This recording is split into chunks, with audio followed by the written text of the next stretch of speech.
മകളെ, നിങ്ങൾക്കും ഒരു സീറ്റ് ഞാനിവിടെ ബുക്ക് ചെയ്ത് വെക്കട്ടെ.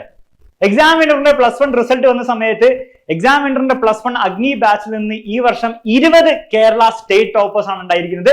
അവരുടെ ഒക്കെ ഫോട്ടോ ആണ് നിങ്ങൾ ഈ ബാക്കിൽ കാണുന്നത്. ഇതെന്തിനാണ് നിങ്ങളെ കാണിക്കുന്നത് വെച്ച് കഴിഞ്ഞാൽ നാളെ നിങ്ങളും പഠിക്കാൻ പോകുന്ന ബാച്ചാണ് നമ്മുടെ +1 അഗ്നി ബാച്ചും +2 ഉയരെ ബാച്ചും. അപ്പൊ ആ ബാച്ചുകളിലൊക്കെ പഠിച്ചു കഴിഞ്ഞാൽ ഇതുപോലെ ഗംഭീര റിസൾട്ടുകൾ ഉണ്ടാക്കാൻ പറ്റുന്നുള്ള ഒരു ബോധ്യം നിങ്ങൾക്ക് വേണം. ആ ഒരു ബോധ്യം, ആ ഒരു കോൺഫിഡൻസ് അത് വേറെ ലെവലിലായിരിക്കും, വേറെ ലെവൽ ഒരു പുഷ് ആയിരിക്കും നിങ്ങൾക്ക് +1 +2 എത്തുമ്പോൾ തരാൻ പോകുന്നത്. +1 +2 മാത്രമല്ല, നിങ്ങൾ മനസ്സിലാക്കേണ്ട കാര്യം എക്സാമിനറിന് നിങ്ങൾ ഈ പഠിച്ചുകൊണ്ടിരിക്കുന്ന 8ാം ക്ലാസ് ആണെങ്കിലും 9ാം ക്ലാസ് ആണെങ്കിലും 10ാം ക്ലാസ് ആണെങ്കിലും 7ാം ക്ലാസ് ആണെങ്കിലും ഏതിലാണെങ്കിലും ഈ ഒരു എഫക്റ്റീവ്നെസ്സിനോട് കൂടിയാണ്, ഈ ഒരു അടിപൊളി റിസൾട്ടും കൂടി ഉണ്ടാക്കണം എന്നുള്ള ആഗ്രഹത്തോടു കൂടിയാണ് നമ്മൾ ടീച്ചേഴ്സ് നിങ്ങളെ പഠിപ്പിക്കുന്നത്. അപ്പൊ ഏത് ബാച്ചിലാണെങ്കിലും ഏത് ക്ലാസ്സിലാണ് നിങ്ങൾ പഠിക്കുന്നതെങ്കിൽ നിങ്ങൾക്ക് ആ ഒരു കോൺഫിഡൻസ് ഉണ്ടായിരിക്കണം. ഓക്കെ, 520 520 മാത്രമല്ല 519 കിട്ടി ഇത്രയും കുട്ടികളാണുള്ളത്. 518 കിട്ടി ഇത്രയും കുട്ടികളും 517, അതായത് 1, 2, 3 മാർക്കൊക്കെ നഷ്ടപ്പെട്ട പലരുമാണുള്ളത്. ഇതുകൂടാതെ നിങ്ങൾ നോക്കുകയാണെങ്കിൽ ഫുൾ മാർക്ക് സയൻസിൽ കിട്ടിയ കുട്ടികൾ, അതായത് +1 +2 ഏറ്റവും ഇമ്പോർട്ടന്റ് ആയിട്ടുള്ള സയൻസ് ആണ്, അതിൽ ഫുൾ മാർക്ക് കിട്ടിയ കുട്ടികൾ 98 കുട്ടികളാണ്. 99% മുകളിൽ കിട്ടിയ 188 കുട്ടികൾ.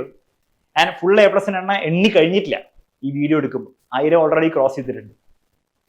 അപ്പൊ ഈ ഒരു ലിസ്റ്റിൽ ഞാൻ നിങ്ങൾക്ക് വേണ്ടിയിട്ട് ഒരു ഫോട്ടോ ബുക്ക് ചെയ്ത് വെക്കാൻ റെഡിയാണ്.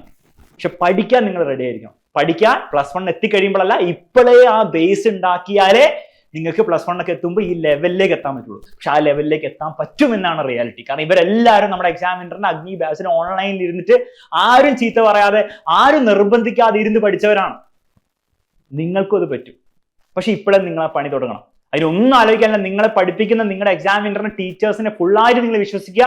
അവരുടെ ക്ലാസ്സുകൾ നിങ്ങൾ ഓണസ്റ്റ് ആയിട്ട് ഡെഡിക്കേറ്റഡ് ആയിട്ട് ഇരുന്ന് അറ്റൻഡ് ചെയ്യുക, കാണുക, അവർ പറയുന്ന കാര്യങ്ങൾ വ്യക്തമായിട്ട് കൃത്യമായി ചെയ്യുക. അത് ചെയ്തു കഴിഞ്ഞാൽ നിങ്ങൾ +1 എത്തുമ്പോൾ നമ്മൾ കാണും. നിങ്ങൾക്ക് വേണ്ടിയിട്ട് ഞാനൊരു ഫോട്ടോ ഫ്രെയിം ഇവിടെ ബുക്ക് ചെയ്ത് വെക്കും. അത് നിങ്ങൾക്കും കൂടി ആഗ്രഹം ഉണ്ടെങ്കിൽ സാർ ബുക്ക് ചെയ്തോ എന്ന് പറഞ്ഞിട്ട് കമന്റ് ബോക്സിൽ കമന്റ് ഇട്. മറ്റൊരു വീഡിയോ നമുക്ക് വീണ്ടും